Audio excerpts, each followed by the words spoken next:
আসসালামু আলাইকুম প্রিয় ভাইয়েরা, কাছে কিংবা দূরে, দেশে কিংবা প্রবাসে যারাই এই গাড়ির লাইনে জড়িত আছেন, বিশেষ করে গাড়ি ড্রাইভিং করতেছেন, সবাইকে সাবধানতা অবলম্বন করার জন্য আমার এই পোস্ট।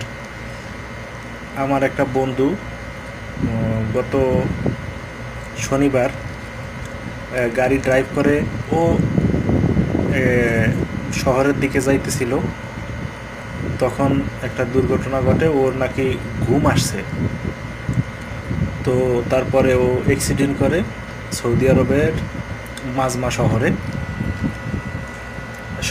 সবার উদ্দেশ্যে একটাই কথা বলবো, সাবধানতা অবলম্বন করবেন, গাড়ির সিট বেল্ট লাগাবেন, তারপরে সব কিছু চেক দিবেন, আর ঘুম চোখে নিয়ে কখনো গাড়ি চালাইবেন না। তাতে যদি একটু দেরিও হয় তারপরও সাবধানতা অবলম্বন করে এক জায়গা থেকে আর এক জায়গায় যাবেন।